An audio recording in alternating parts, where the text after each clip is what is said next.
Professor Peter Schock, it's great to have you with us today, especially on such an auspicious day. Happy Thai Pongal. So we're delighted to have you with us, especially given your contribution to Tamil scholarship. And I wondered if you could just share a little bit about yourself with us. So to begin with, how would you describe yourself? I'll give you some options. A historian, an academic, human rights defender, perhaps all three. Let me first say Pongal. Huh? Thank you. So, the attributes you mentioned, I'm an academic fundamentally, huh? But of course, sometimes you get an insight. It's a developing process, and you reach a certain insight, and then you have to take to action. Mm-hmm. You cannot just let things pass. And in my case, it was a long time experience of confrontation between the Sri Lankan government and the Tamil population that brought me to the conclusion that there is an ongoing genocidal policy from the side of the Sri Lankan government. And in that situation, you can't just sit still. Huh? You have to do something. I never intended to become an activist. It was just a consequence of my academic studies. Okay. But my main ambition is to be an academic. Okay. So can you think of the turning point where your mind started shifting from academic to I should be doing something? Yes. I came first to Yalpana in 1970, and then I had an academic project as a PhD student. I wanted to examine what in the Kovils was Ahama in the ritual and in the sacred architecture, and what was non-Ahama. Huh? Okay. I had read quite a lot from Arumuganavala, who had this concept, this distinction between Aramam and non-Aramam, and I wanted to follow this up. So the first years of the 1970s were dedicated to academic studies, but then I also heard and learned and saw the results of the international conference that took place in 1974, which ended in 9 deaths. That was one point which brought me to thinking. Then I heard people speak about bandits and criminals roaming about, and these were, of course, the first batches of the politically minded resistance people, the LTT, the Tamil New Tigers and so, and other groups, but they were not recognized as political movements. They were called bandits, criminal gangs, and so their political ambition was denied. Yeah. But then the final point that brought me to become reflective on what I should do was in 1981, when the library went up into fire. And that was my first thinking of a cultural genocide. Yeah. So this was a turning point. Okay. Were you actually there? Had you left by that point in 1981? I went to Yalpana, but I wasn't there at when it happened, Okay. the days when it happened. Okay. But I saw the ruins, the library through many years ahead, Yeah. when it was all empty and so on. I went very often this lane around the clock tower and so, Yeah. and so I could see the factual situation. Okay. Actually, the events that you referred to, so would it have been is it the World Tamil Studies Conference? Is that? I wasn't present there when it happened, but I saw the consequences, of course. Of course, yeah. And today you have a memorial place Yeah. where you can read about who was killed, how many were killed, and so on. Yeah. I mean, those two events were, I think they stick in the minds of Yes. many Tamils, the Yes. destruction of the library, Yes. as well as the conference as well. So it's interesting that you brought those two items up as a turning point for you as well. So I just wanted to clarify something actually, because you were talking about your PhD studies, and you used the word ahema. Ahama. And so those of us who are unfamiliar with this term, I just wondered if you could Yes, explain a bit more. Ahama is a word that refers to sacred scriptures, especially of the Shaivas. There are 28 of them. Okay. And what is written in them is orthodox. Okay. So what I tried to find out is what is orthodox in Nalo temple, for example. No? What elements, ritual ones and architectural ones, are not, so to say, orthodox. Okay. The distinction was, so to say, popularized by Ahamuranavala. Okay. So it was near academic studies, but at the same time I was also engaged in the South in Buddhism. Okay. So actually I wrote my dissertation in 1972 on Buddhism in Elam. Oh, okay. Mhm.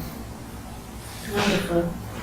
So this putting together the two traditions gave me some insight in the intellectual status of the Buddhist and the Tamil community. Okay. That's great. I'm hoping that we can come on more to that a little bit later on. Could you tell us about how your interests in Sri Lanka began to develop, like why you would have chosen that as your fieldwork site? From the beginning I wanted to study Japanese Buddhism, Okay. Zen, but I didn't get enough money to go to Japan. The money I got was enough to go to Lanka. Oh, how very fortunate for us. And I don't regret it. It was wonderful, these years in Lanka. And then when I came there, I decided to do Buddhist studies in the south and Hindu studies in the north. Okay. But the Hindu studies in the north could never be completed because of the war. Right, okay. But the southern studies were completed in 1972, as I mentioned to you, Yeah. with a PhD. Okay. So was your research was impacted in quite a way because it was difficult to conduct your studies in the north due to the conflict, or? Yes, due to the conflict, and also at that time, I must confess, my Tamil was very rudimentary, and if you want to do study about Ahamam and non-Ahamam, you must know classical Tamil very well. Okay. So there was an obstacle. So how well versed are you now in the Tamil language? Well, it's a little better. Yeah. Probably better than me, definitely better than me. Actually, so sticking with the language, so you, how long did you actually learn Tamil for? You can write. Well, there were academic courses in Uppsala, 2 years course, intensive Tamil studies, Okay. which I did then. Earlier, when I was a student, we did studies in history of religions also. That brought me to Hinduism and Buddhism.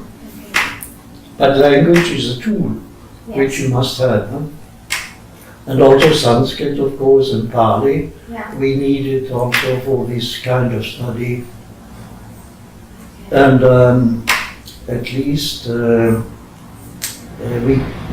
were obliged to learn Sinhala so much that we could interview people. Huh? Okay. So at present you can speak Sinhala, or you can. Well, I can still put questions, huh? Yeah. And listen to the answers. Oh, wonderful. But it's not. I'm not eloquent at all in Sinhala. I just do hard work. Huh? Yeah. So a little birdie tells me that you have a personal library, and I'm wondering, relating to Tamil materials, and I guess I'm kind of wondering what kind of materials or artifacts that you collect. Yes, before internet was established, we had to collect all details and examinations and so through newspapers, books and so up to the 1990s, and I collected as much as possible in boxes. Huh? Yeah. So I have now about 680 boxes with Wow. material Okay. from the early period, 1970s onwards till today. So it's all computerized also, so I can easily find them from my computer to the boxes. Oh, wonderful. So you've managed to digitalize all Yes. of That's great. Well, I have the originals, huh? Yeah. Because at that time it was not possible to digitalize. Yes. Okay. So I guess that kind of covers how and where you acquired them, because you were saying maybe newspaper articles or just on your travels, perhaps, to... Yes, when traveling, but also people who cooperated with me. They brought also, of course, many of these documents. Huh? Okay. And my wife was very interested in human rights questions, so she collected everything about human rights. Also from Tamil Information Center. Okay. Yes. Wonderful, yeah. It has a special box, Yeah. Tamil Information Center. Yeah. Yes. Apart from textual materials, do you have kind of any other kind of artifacts, cultural artifacts? Yes, I have a big collection of photographs, snaps and videos which I collected, not my own videos, but videos which are sources for analysis. For example, Olivichu from LTT, all the whole series and so on are available. Oh, that's really wonderful. Do you foresee a purpose for your personal library, like beyond your own personal interests? Is there a purpose for collecting all these materials? And Yes, documenting? I hope to find some students who will make use of all this, Okay. because I'm now 69 and I must realize that life has an end. So I hope to find some students who can take over Oh, I can all definitely think of these some boxes. London students that would be interested in your materials. You know, I have, for example, the first publications by the LTT from 1977. Yeah. There was handwriting before that, and then they started to print in 1977. Also, the first publications by EOS, Yeah. and so I think they're very valuable today, Yes. because the offices were usually raided here and then by the police in the different countries, but they never raided my place. Yeah. Not yet. No, I'm joking. Not yet. No, it would actually be very fascinating to look at that material Yes. and just to see the progressive changes Mhm. through the decades as well, through the years. And also the whole series of journals from the LTT women, Sutanti Ratarawaikal. Yeah. the freedom birds. Huh? Yeah. So this is very difficult to find today. Yeah. Okay. So that actually, to stick with that point, I think you have written something about the birds of freedom. Yes. I remember coming across. Could you tell us a little bit about that area of research? Yes, I knew Anton Balasingham and also his wife. Mm-hmm. And so I met them in Yalbana and we had long interviews. Okay. Throughout a night, I remember. And also the subject of the women fighters came up. Yeah.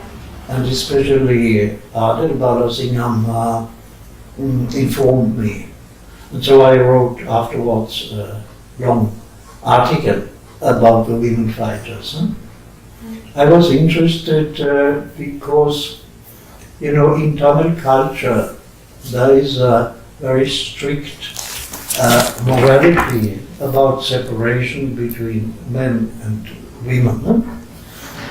Now, in the LTT was the view that men and women are equal, and so women should do the same things as men on the front. But when I examined it, this distinction between men and women was upheld. They didn't, so to say, fight together, but they were organized in such ways that their contingents were fighting alongside with the male contingents, but not together, for example, like the PKK in the Kurdish areas. Yeah. So the popular moral views about separation of the sexes was very much upheld by the LTT. And so they could point that the LTT preserves the norms of traditional society. So you were talking about this distinction between the males and females. So in terms of their treatment by the LTTE or the LTTE leadership, what would that distinction be? So you were saying that the males will kind of fight in one contingent and the females in one contingent. Yes, they had separate camps, for example. Okay. And then they had sometimes tasks in which no males were involved. So they didn't go always together in the front line. In separate contingents they were fighting. Right, okay. And of course, the norms were very strict that there shouldn't be any emotional relation between males and females in the LTT. So there was a strict punishment also if that happened. Oh, okay. Can you recall what that punishment was? It could be very severe, Okay. but usually it was exercises, Yes. bodily exercises, kitchen work, and of course being scolded. Scolded. Yes. But cadres within the LTT, some of them did get married and formed Yes. relationships, perhaps not with one another, but I think in One some instances thing they were. is marriage, which was allowed after some discussion. But when you are married, you can't impose an interdiction to meet. It's marriage is a living together. Yes. But the question is, what should be done before they're married? Yeah. So pre-marriage age is very strictly held up that they should be separated.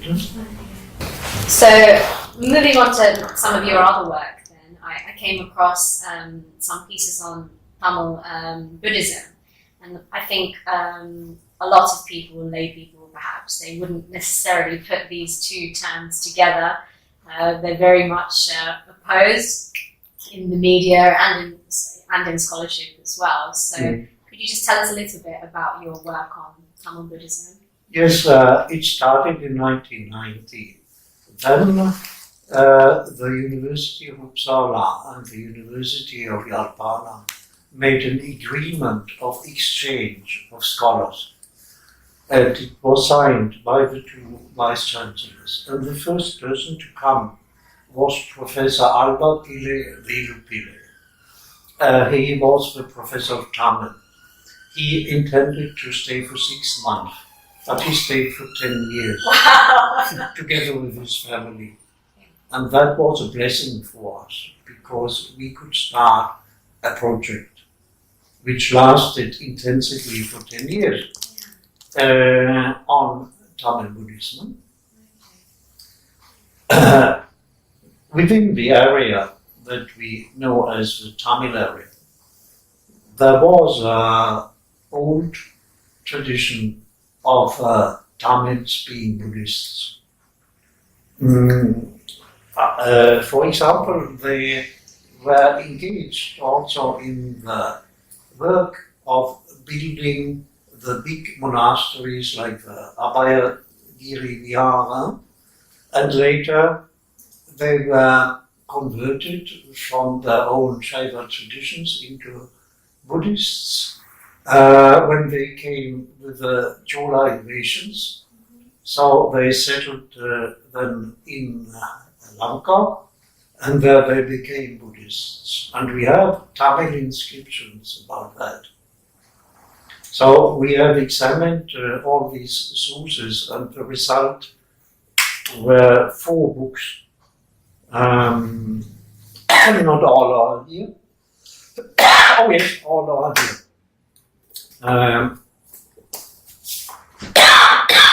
No, yes. No, one is missing. I'm sorry. The first volume came in 1995 and was on the Manimeghalai.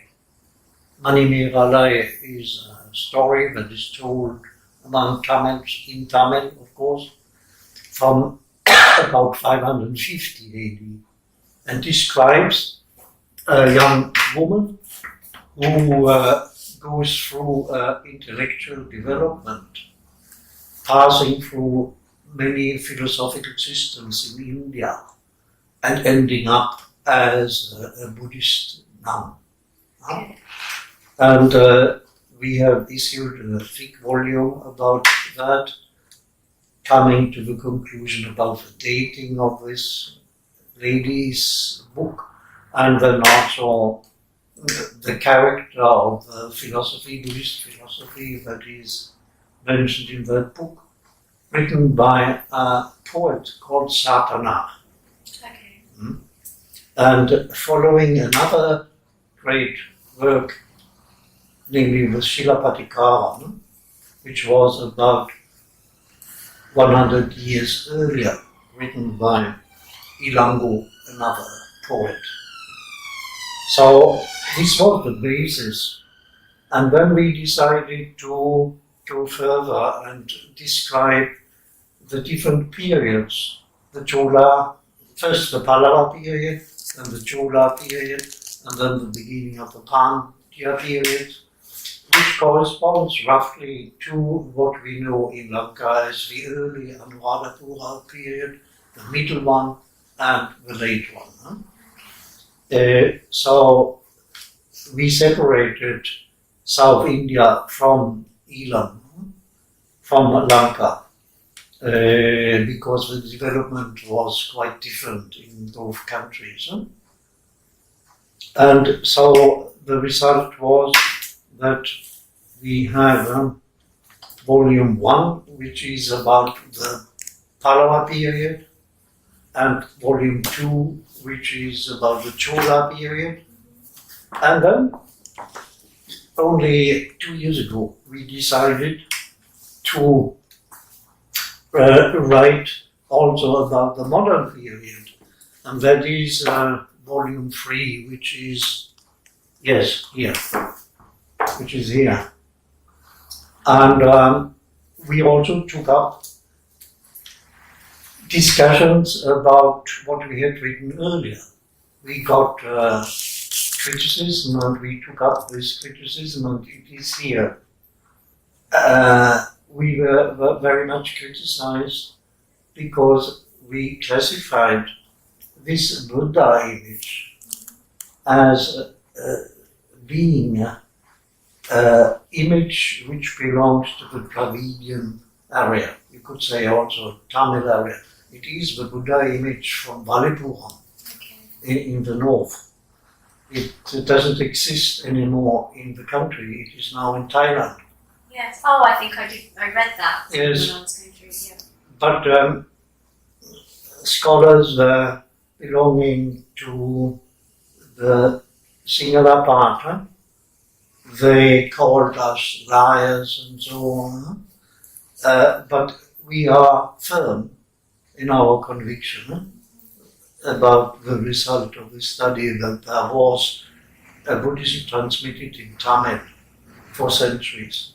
Now, this is not liked by the government of Sri Lanka because their view is that Buddhism is always Sinhala Buddhism. And they think that Sinhala Buddhism is a guarantee for stating that the island belongs to the Sinhalas. Now, if we come up with Tamil Buddhism, we disturb the circuits of the government of Sri Lanka. And therefore, we had some trouble with critics.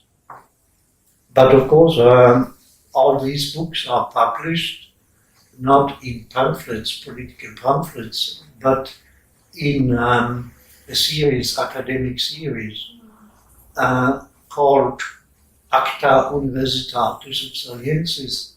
They were financed by the Research Council of Sweden. So, and they had examinations before they gave us the money for printing. So it is a pure academic thing, but it has political consequences. Yes. Well, as you say, it has to pass through a rigorous academic process. Yes. Just to clarify, actually, what languages are these texts English, in? all English. Yeah. So you can read it easily. Yeah? Great. But there are some of them, some sections which we also have issued in German, but that doesn't bring anything new. If you read the English text, you have everything. Okay. Whilst reading through your work, so I came across the terms. I think there was political Buddhism, and then Tamil Buddhism, and then there was Sinhala Buddhism, I think, as well. So I just wondered if you could kind of talk about the distinctions between the three. Yes. You know, in about 1901, there was a Buddhist leader called Anagarika Dharmapala, and he issued a journal called Sinhala Baudiha. That means Sinhala, the Sinhala Buddhist. So he turned Buddhism into a national identity, you could say, for the Sinhalas. And that was against the traditional concept of Buddhism being a world religion, a universal religion, which could be adopted by anybody. And this nationalization of Buddhism was identified by the term Sinhala Buddhism. Now, Sinhala Buddhism has then also a political edge because it confirms, in a way, the political doctrine of the government that Sri Lanka is a unitary state. A unitary state is a state where culture is homogenized into, in this case, a Buddhist state. And secondly, it's a centralized state, a unitary state. where the power is lying in the hands of the majority. So Metchlorianism and homogenization of culture are all elements in this concept of political Buddhism. And the monks, well, they suspend their original aim, nirvana, and let it proceed by a political ambition to preserve the unitary state.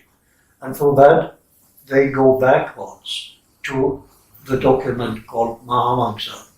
And there, of course, the term unitary state is not mentioned. But what is mentioned is that the state should be under one umbrella, Eka Chatta, one umbrella. And this was taken up by the political monks today, and they say, look, we have always been a unitary state, which of course is a kind of falsification of the terms. But they find a kind of legitimization for the unitary state by retrieving from the past the concept of Ekachatta, of one umbrella. Okay. I mean, even now, I mean, they use the term one nation quite a lot, and Yes, as you said, unitary yes. state in a lot of Yes, media. one nation, one state. So when you were talking about the nationalization of Buddhism, Mm. and you mentioned a leader in the 1990s. Anagarika Dhammatara. Yeah. But did this kind of politicization of Buddhism happen way back before then? Yes, of course. I mentioned also the document Mahavamsa, where there is a famous story about the meeting between the Tamil king called Elara and the Sinhala king called Duttagamani. And this fight between them is somehow paradigmatic, so that it has been taken up to illustrate the fight, for example, between Prabhakaran and the ruling president or so on. So what happens between these two has happened before. So we have a continuous history, but a history of victory always for the Sinhalese. Because Elara was defeated, Prabhakaran was defeated, so it's a kind of fulfillment of his history. Yeah. I've heard that the Mahavamsa is being rewritten in many different ways by the ruling government and their organs. Could you maybe elaborate? Maybe it's not rewritten, but added to. You know, you cannot change what has been written and which is regarded as normative, no? But they can add, because the Mahavamsa ends at the moment when the English enter the harbour of Colombo. So this happened in 1796 about. And the continuation has to be written. And every president or let's say, prime minister is anxious to get a very positive role in that. Okay. I remember that during Premadasa's time, there was much talk about it, that he had initiated that his policy should be in a new chapter of the Mahavamsa. So it's interesting because this is inherently a sacred text, a religious text, but It's a religious text, but it is not a canonical text. You know, the canon, the Buddhist canon, is ended was closed in about the 4th century AD. So you cannot add anything to the canon, but you can write post-canonical traditions, like the chronicles. Not only the Mahavamsa, but the Dipavamsa, they're all post-canonical. And they can be given the status of being infallible. Huh? Yeah. I think it can be particularly difficult to understand historical context from which the conflict arose in Sri Lanka. I mean, even thinking about my own research and looking through journals and articles and things, finding things which, I mean, everything is partial and biased, but finding something which is credible or something that you can actually use or rely on is fairly difficult. So I'm just wondering how you conducted your research, like how you sourced your material and managed to find out so much about the history in Lanka. You know, one has to distinguish between what the source says and how this source is then received by the following generations. So, in the Mahavamsa, a critical reading of the Mahavamsa, for example, shows that the author of the Mahavamsa could allow a Tamil to become a Buddhist. If only, so to say, he accepted the Buddhist norms, it was possible for him to become a Buddhist. But this door was closed later, after the many invasions, because then the concept was that the Tamils were inhuman, and inhuman beasts, as, this is not my expression, no? It's in Sinhala Chronicles. These beasts can never be Buddhists because they are not human. So the door was closed. But in the Mahavamsa, the door is still open. So it's wrong to transfer later values into the Mahavamsa. Yeah. So therefore we have to be very careful in distinguishing between the source and its reception later. Yeah. The term you use, the sort of animal or beast, and this dehumanization of Tamils. I mean, it's something, you know, you could potentially say, or you can say, it's been carried on for many years in Sri Lanka and kind of. Yes. And that brought me also to the insight that it is very difficult in the future for the two communities to live together. So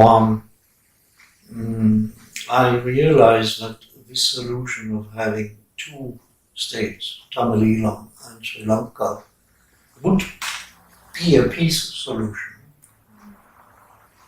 That's definitely something that we Now I'm political. That's definitely something we will return to. So you mentioned about the exchange program, and that's where your this project with Tamil Buddhism came from.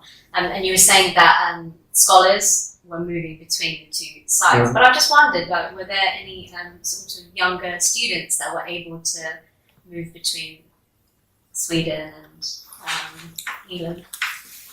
The exchange program became one-sided in that way that Swedish students couldn't go because of the war. Okay. But Tamil students came. So Uppsala was at one stage called Small Jalpana. That's lovely. So shortly after Lenu Pillai had arrived, there was a Tamil PhD student who came and wrote a dissertation in Uppsala about Vanmai. Vanmai is violence, but the religious violence that is executed by pious Shaivas. You know, they think that it is legitimate to punish a person who doesn't fulfill the demands of the Shaivas, even if it is your own father. And so it's a kind of built-in violence in Shaivam, which is practiced as a holy duty. Yeah. And so she wrote a whole dissertation on that, which was then published in 1995. And then we had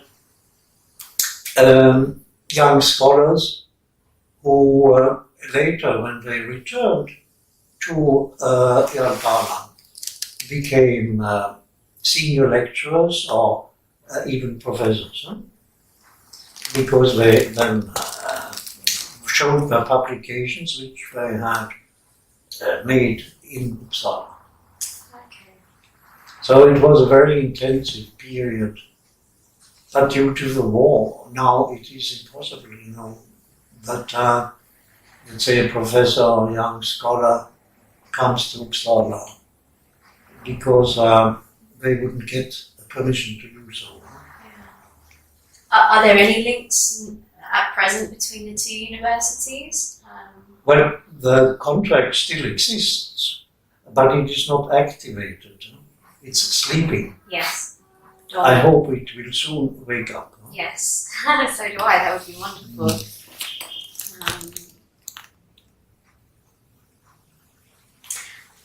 We've talked about your research in terms of Tamil Buddhism and the Birds of Freedom as well, but I came across some material on this concept of martyrdom, and I think you translated a lot of Barbarahan's speeches.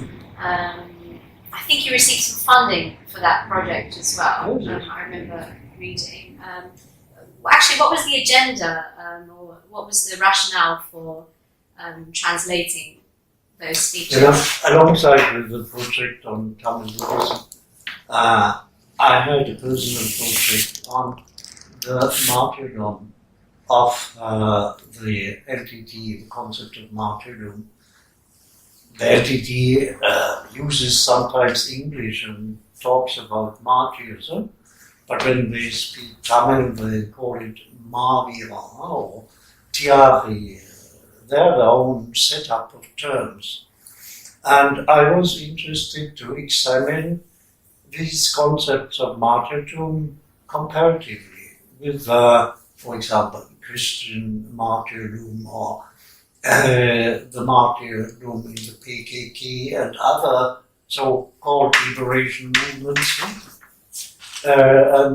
This project is still going on, but I hope to publish my manuscript in about 2 years. Oh, great. We look forward to it. It's a very long time, but I was always interrupted by so many other things.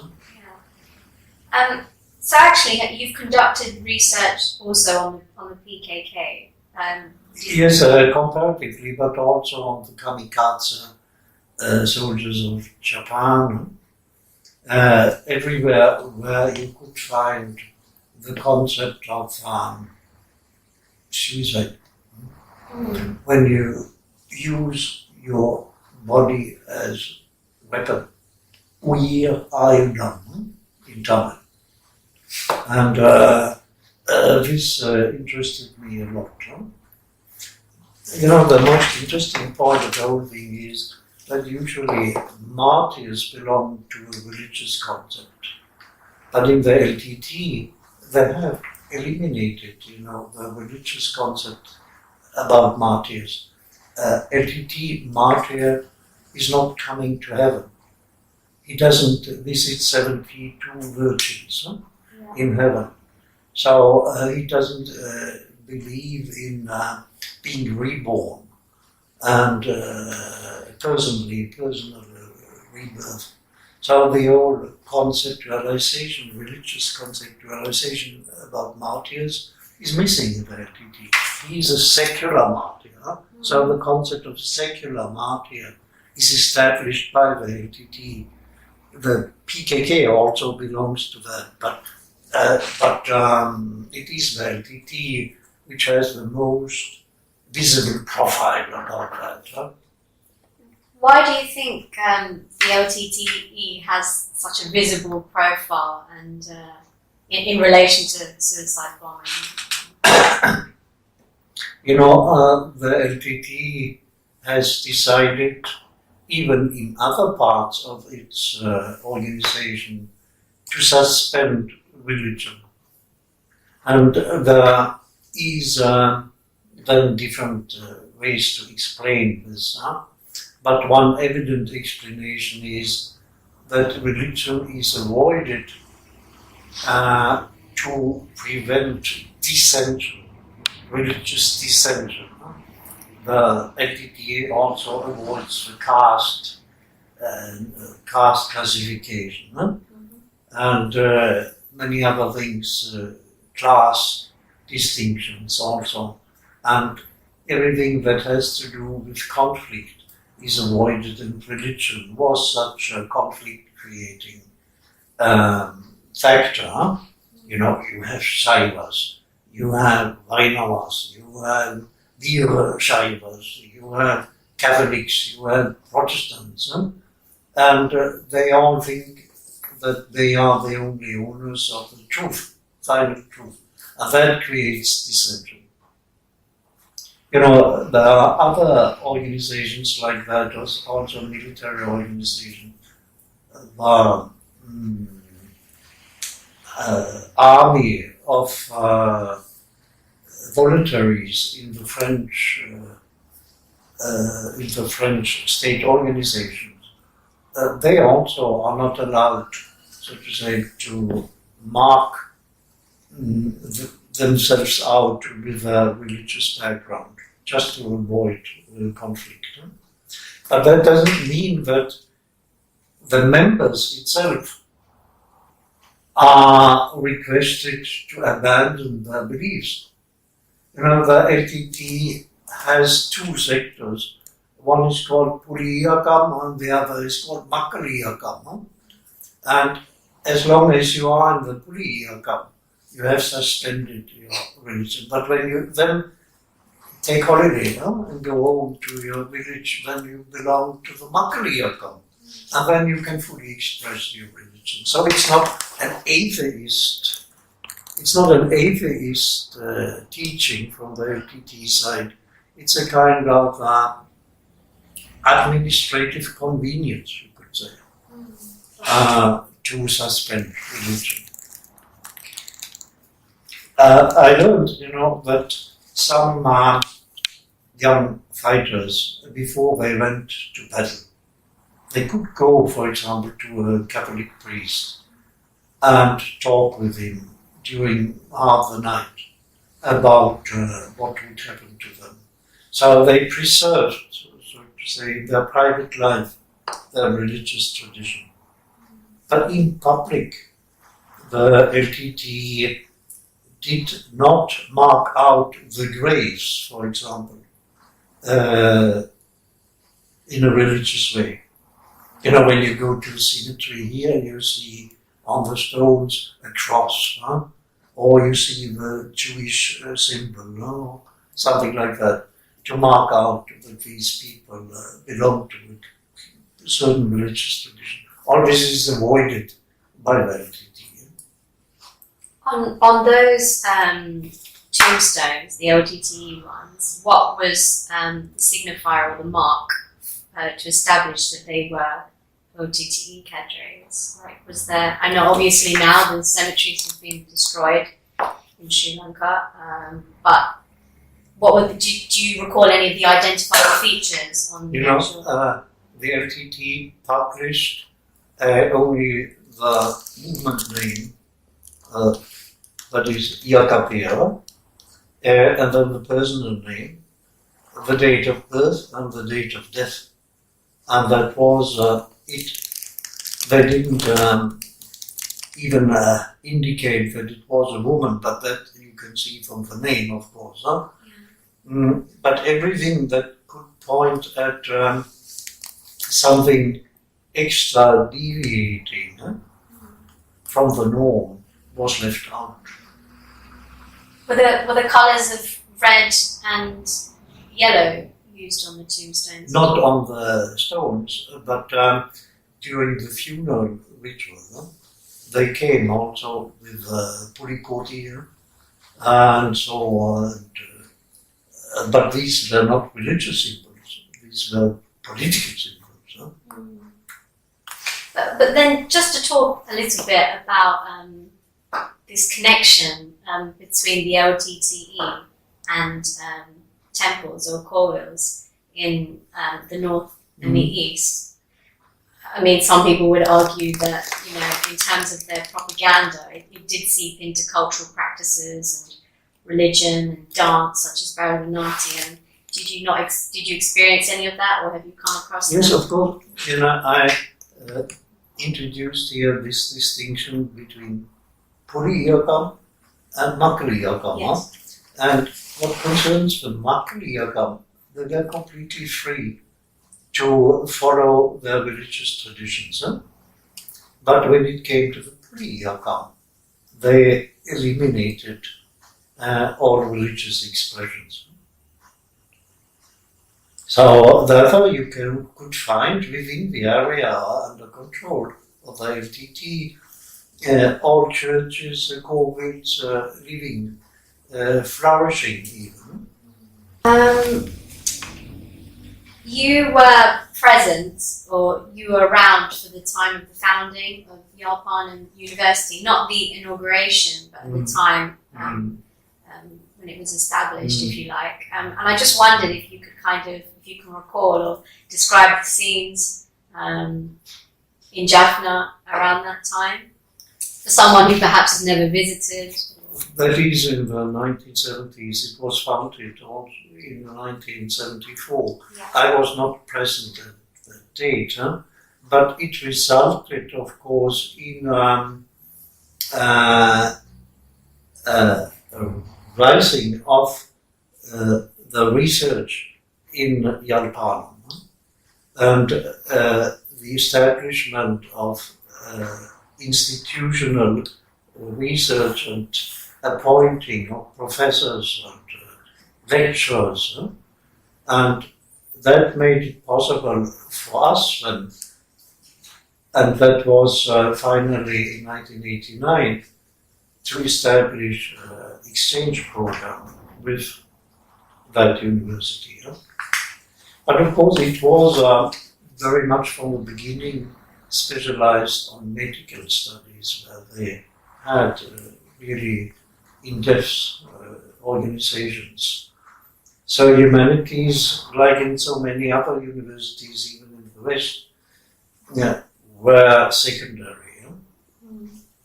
Why do you think that was, that there was this focus on medical studies? Because you can become something if you study law and medical studies and so on.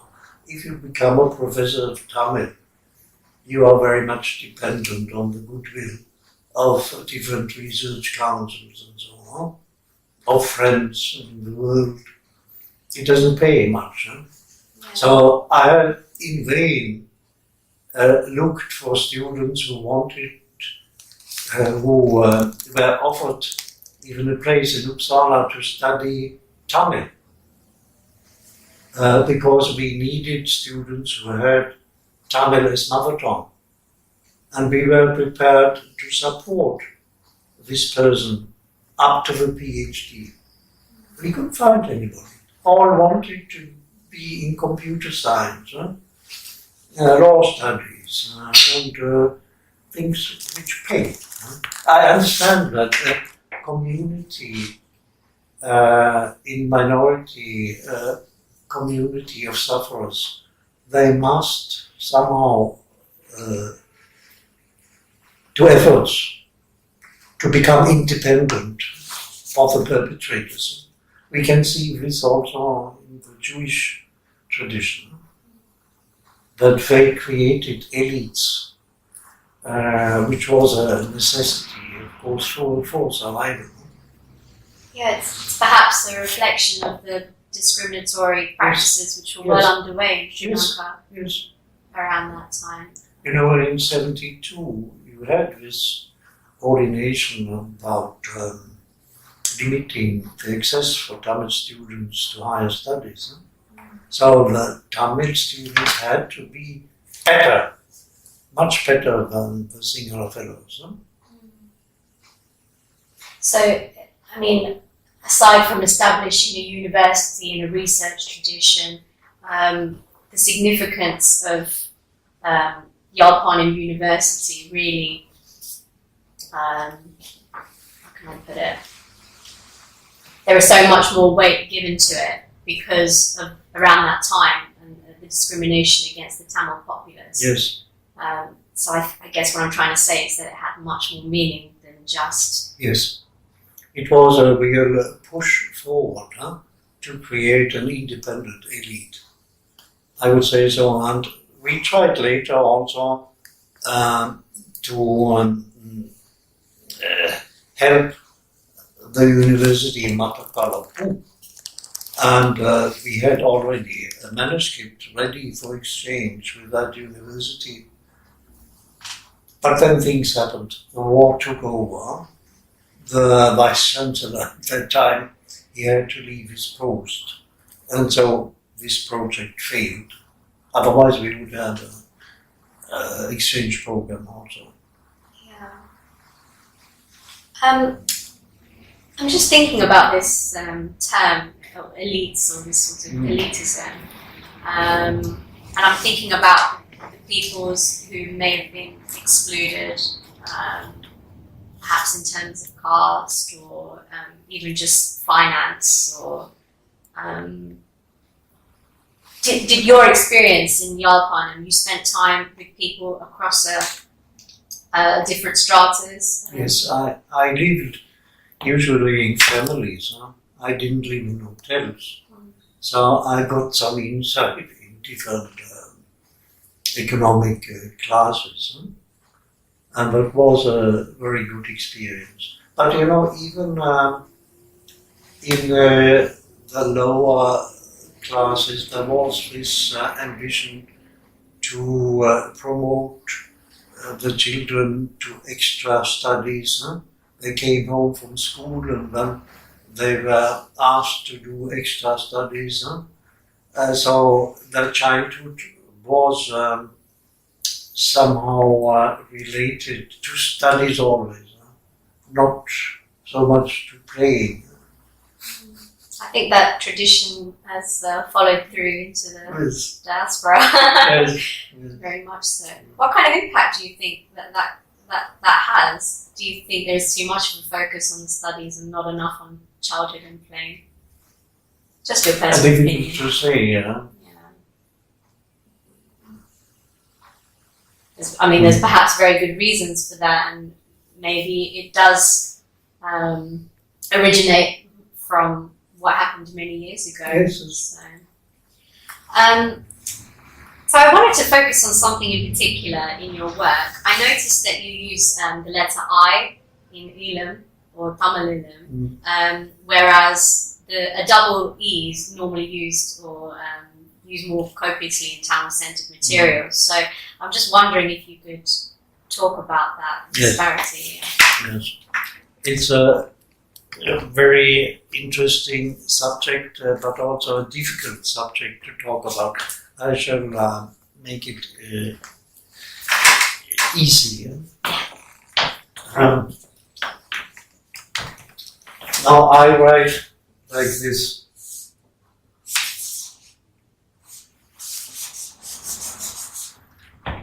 Others write like this, or they have a double E.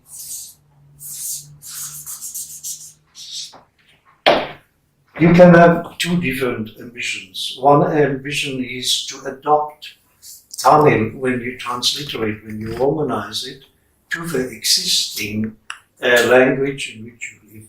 So this is an anglicizing way of writing Tamil. But when you take this and you go to Germany or Spain or France, they wouldn't pronounce this as Elam. They would pronounce it as Ialam or as Elam. So what I want to indicate is that we need transliteration system which is above the local ways of pronouncing it. And in the 1920s and 1930s, there was a group of Tamil scholars in South India, in Madras, and they invented a system which should be above the local pronunciations. And so they took the existing letters in the Roman alphabet and defined them phonetically. You know, in Tamil, for example, there are 3 different L's. The dental L, the retroflex L, and one L called retroflex approximant L. So then they made a sign to indicate which one. This is the retroflex approximant L. And if you know phonetics, you know exactly how to pronounce it. Or a retroflex approximant. Retroflex would be further, the tongue further, and dental would be along the teeth. So these signs are all well defined. This sign indicates that it is long. So even if a Chinese sees this and knows the definitions of each letter, he can pronounce it correctly. But when he sees this, he would probably say "yeah." Yeah. So in scholarship, we usually use this system. Journalists and creative writers and so on, they use usually this system. Because there's one difficulty about this when it comes to editing. And that is these signs, which are called diacritical signs, are difficult to reproduce in a newspaper, for example. And it is maybe apprehended as disturbing the reader, who not all of them are acquainted with phonology, with these definitions. So when we train PhD students, one short period is dedicated to teaching them this system, which is not invented by Westerners. It is a Tamil creation, so you can't condemn it by saying these Westerners. Yeah. They did a very good work, these people, which resulted also in the so-called Tamil lexicon of 6 volumes, which is also digitalized now, so you can use it in the computer. And there they consequently have transliterated words like this. Therefore we call it the Tamil lexicon system of transliteration. TL, the TL system. Thank you for sharing that with us, Peter, and clarifying the distinction. Do you think there's implications then for using or the anglicised versions of the word, like with a double E or an EA, rather than the phonetics that you pointed out? Well, I don't think it has political consequences, but it makes it readable to, let's say, a wider global community. A Chinese, a South African, they all can understand how it should be pronounced. Yes. You know, one thing I want to point out. In the English tradition, there is an evaluation of English which is somehow disturbing us who are not speaking English as a mother tongue. They think that everybody else knows English. So they are very right, Irada, thinking that even all Chinese would understand this English pronunciation. when I am at Heathrow and I want to buy a paper in French or German or Spanish, there's not a chance. There is not a single paper in German. So this is an international airport where thousands of people meet. All other international airports in the world have journals of different languages to serve the public. But in Heathrow, you don't get it. It's an expression of self-containment, which is irritating. Yeah. I can't get my weekly journal, which I always buy in German. Sorry, It's an example of a kind of linguistic imperialism living on. I was going to say, kind of inserting or maintaining that dominance or that hegemony. It's all kind of like, Yes. co-opted there. Right, so returning to Elam. We've kind of touched upon the political here and there. So I think I wanted to bring up this notion of self-determination because it really is the cornerstone of the Tamil struggle. But it's contested by the Sri Lankan government as well as international actors and the media as well. And I think I just really wanted you to share your opinion on this. The way how Tamils argue for self-determination can be summarized in two ways. One way is the historical argument, where they say we have had, so to say, an independent country, and because of that, because of the colonization which destroyed all this, we want a reconstitution of former conditions as they were. The word reconstitution is in the Batu Kodai resolution. That is the historical argument. But the other argument is human rights. According to the Convention of Human Rights, a people has the right of self-determination. And the Tamils apprehend themselves, and I too, as a people. So from that follows that they have the right of self-determination. I have never doubted about that. And it is the lack of knowledge about the Tamils and their history which makes the different states not to accept this demand. Do you think that this ignorance amongst international governments... Yes, ignorance is one factor, but there's another factor also. They do not wish to have a Sri Lanka which is destabilized by a division of the country. So there is what we call geopolitics, interests by foreign powers not to allow this division of the country, or the right of self-determination of the Tamils. So now I witnessed the second meeting of the International Tribunal regarding crimes of humanities and also crimes against war laws, and finally genocide in Bremen. I was there in January. And they came to the conclusion that the government of Sri Lanka has committed genocide. And therefore, we must interfere according to international law.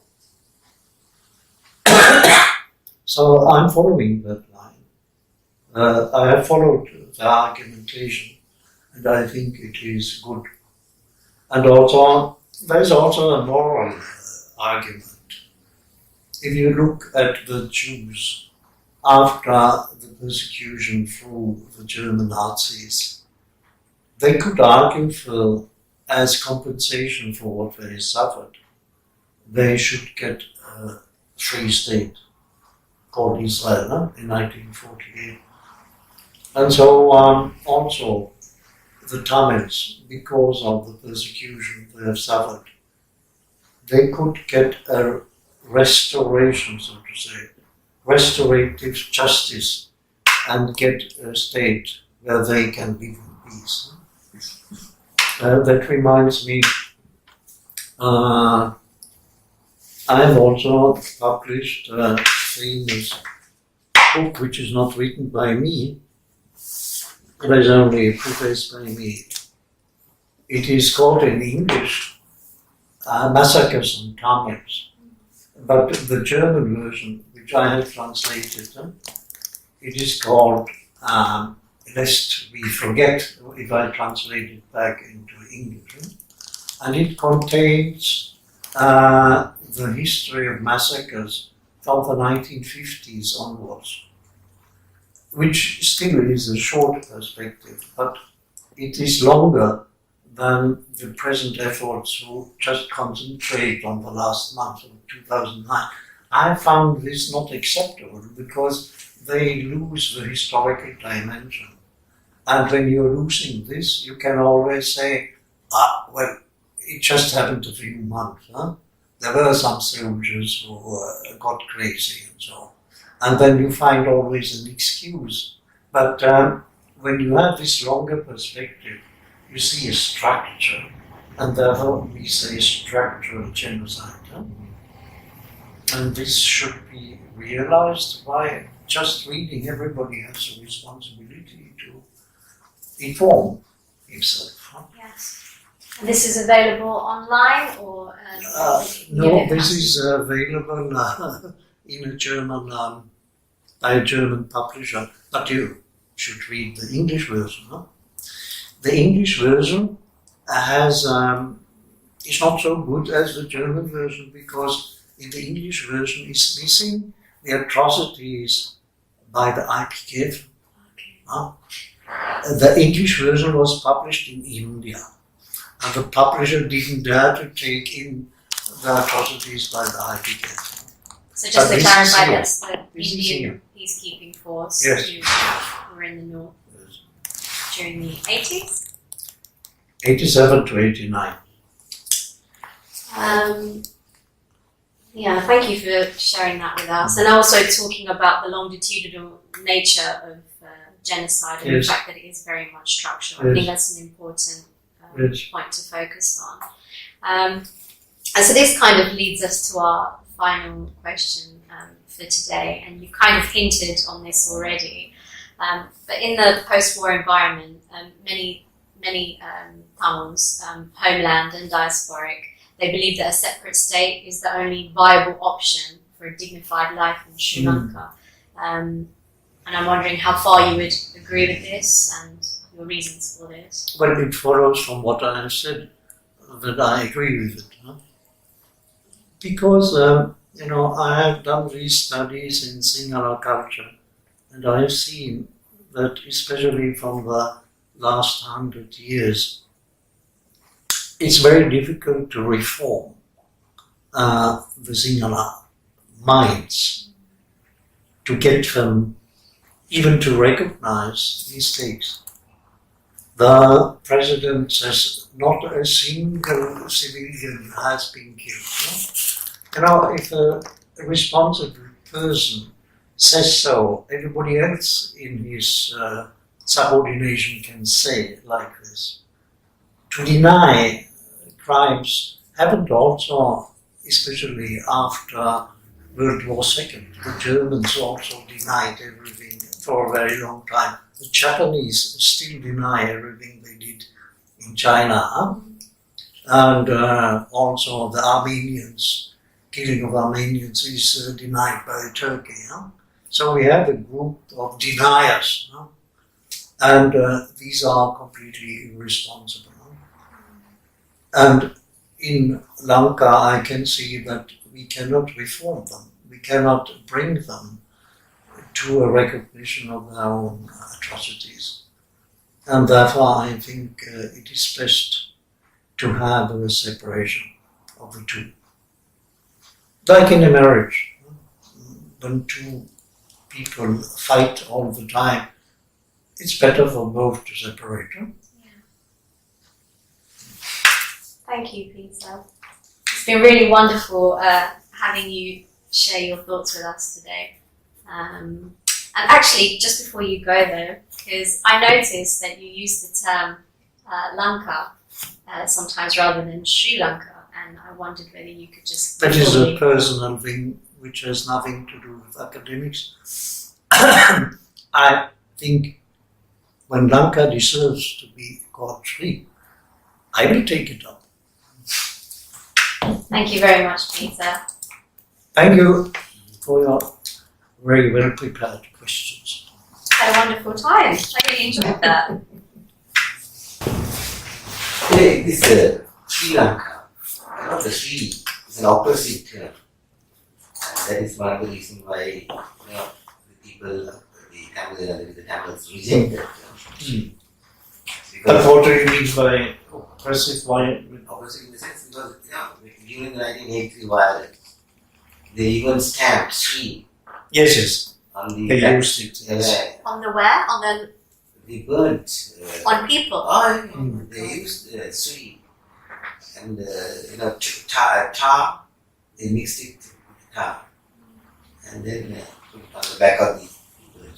But Sri by itself means the blessed one. Huh? So Sri Lanka means the blessed Lanka. So it's a very positive term. But it can be used in oppressive situations like that one.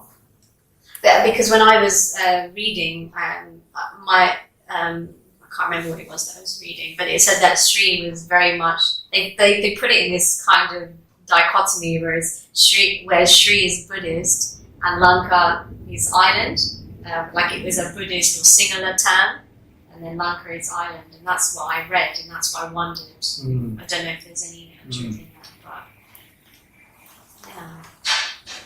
Were there any questions or points or anything that you guys wanted to... Your involvement with citizen committee in Jaffna. Yes, it's a very important institution that once existed. Huh? Shall we take it? Are you recording? It's already recording.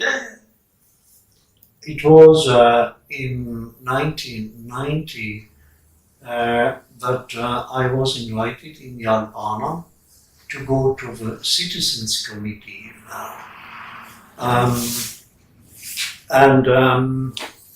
This Citizens Committee consisted of specialists in the area. The Red Cross man was the Bishop of the Catholic Church, the Bishop of the Protestant Church, and a lot of professionals who had recorded what was happening. And they met every Friday afternoon, and it was finished by writing a letter to different powerful people to whom they reported what was going wrong. And I was also invited, participated there many times. And I collected many of these letters which were written. And I published them in this book called Hoping Against Hope, covering the period 1990-1992. Then it was closed down, the Citizens Committee. It didn't function further. But, this organization who has written this book, that is the Northeast Secretariat on Human Rights, they connected themselves with this tradition of citizens' committees and continued the work. So it's a unique collection of atrocities committed by the Sri Lankan government and the IPKF. And these letters are so full of details that it is a wonderful source to study the destructive development that took place at that period. So this should also be added to the concept of structural violence that has taken place. And then, of course, I should mention also Tamil Information Center has, of course, contributed very much. And I had the occasion several times to see their work on the field in Madras, above all, and once I think in Yalpana, you had a section there also. And the Tamil Information Center has a special profile because it derives its ideology from Gandhism, non-violence. And periods where violence was celebrated on both sides, the Tamil Information Center suffered, of course.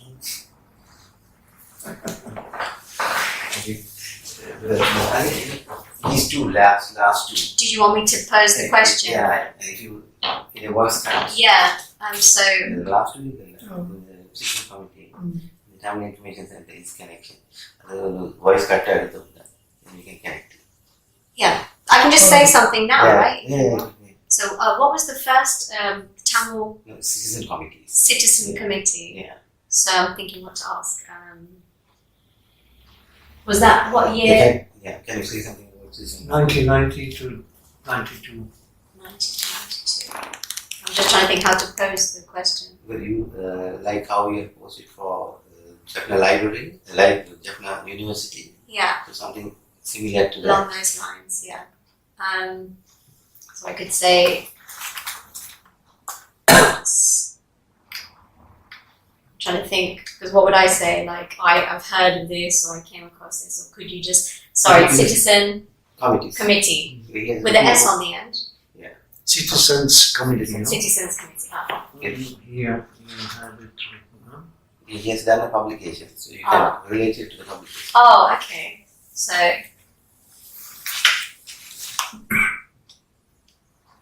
I couldn't find a publisher, oh, so I published it on my own. wow.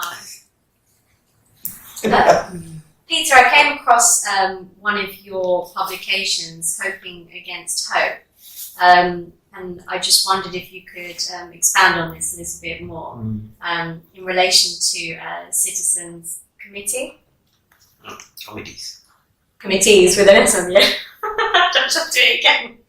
Okay.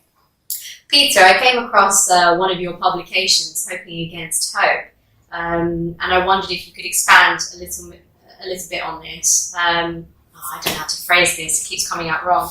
Citizens Committees. Committee. This is what happens when you go to bed at Celia Club. Citizens Committee. ഒരു 5 saint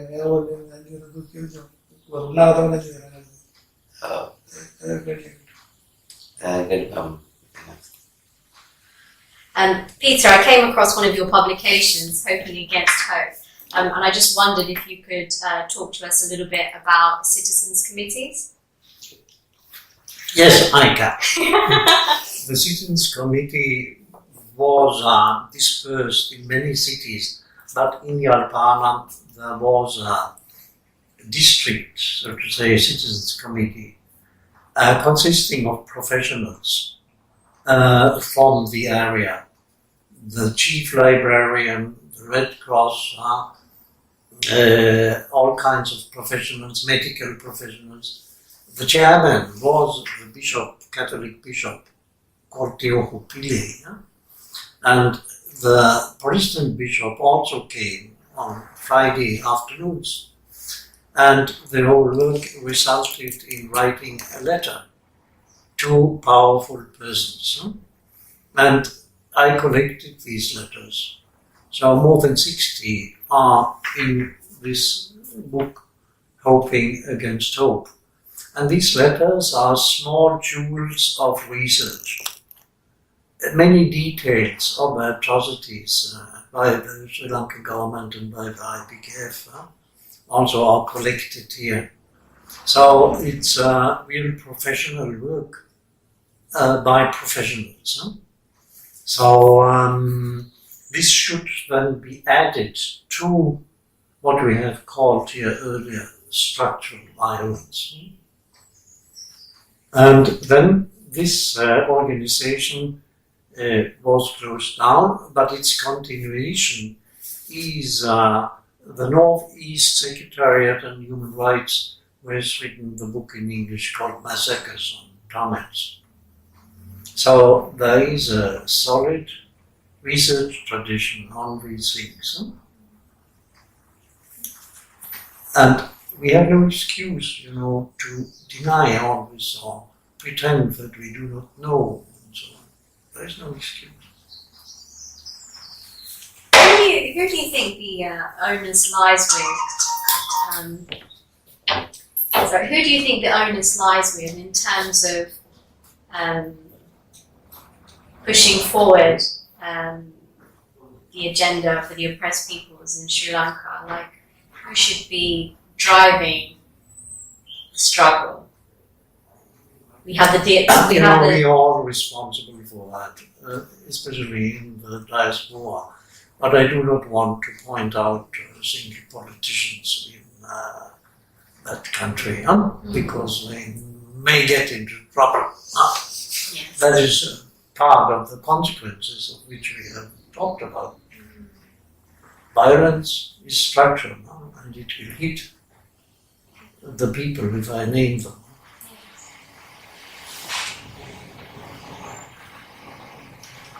I think there's a lot of implications for people living in the diaspora as well, who are Yes. active, Yes, who can't return. journalists especially, it's a whole group of both Tamil and Sinhala journalists who do very good work also.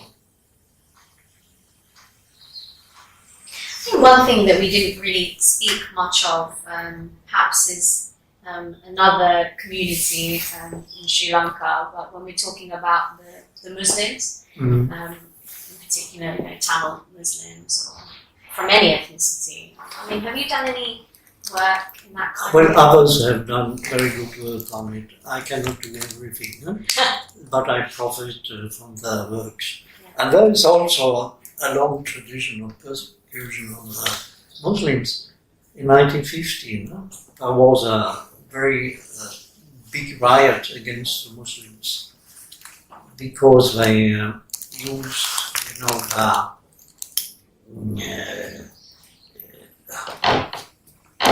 the outside appearance in the street processions with drums and so on. This irritated the Sinhala Buddhist population very much. So there was also already in 1950 anti-Muslim demonstration.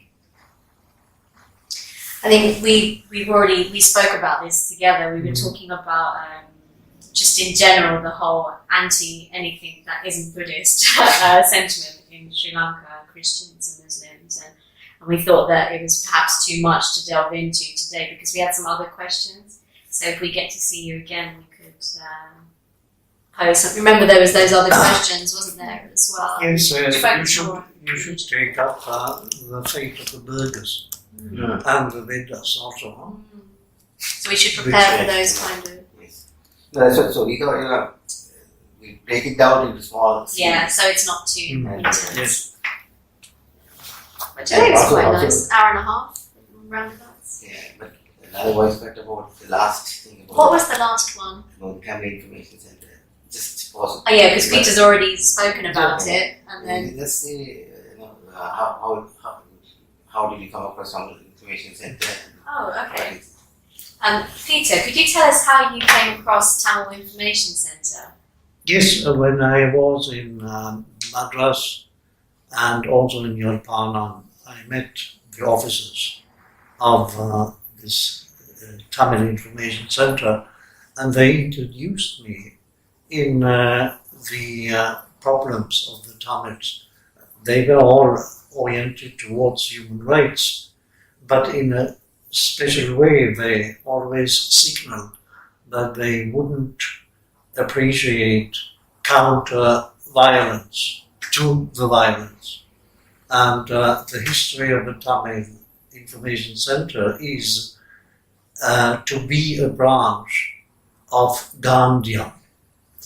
Gandhian was an organization in Vavonia, center in Vavonia, led by a Tamil medical doctor, and he was inspired by Gandhi, not using violence.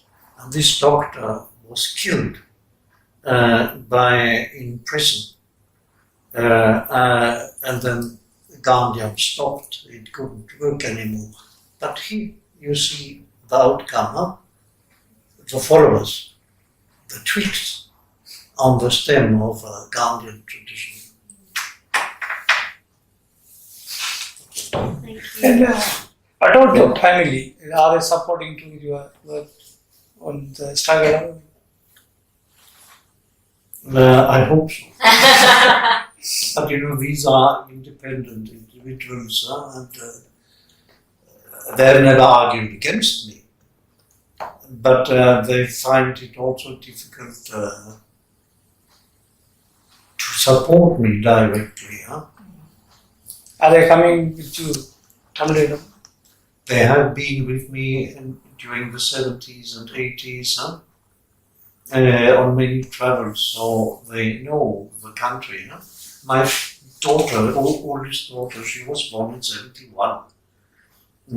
So we took her as a baby to Sri Lanka, and then she came in the age of learning the first words. And she could, when we left Lanka at that time, 40 Sinhala words and no Swedish words. We were living in a Sinhala family. Yeah. So we made a note, of all the words she could. 40 Sinhala words. It's impressive. voice മാറി കൊടുത്താൽ So all I need to say is The family.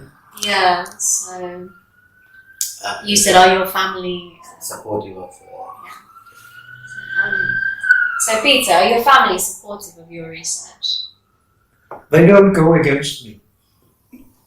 And sometimes they say, sorry.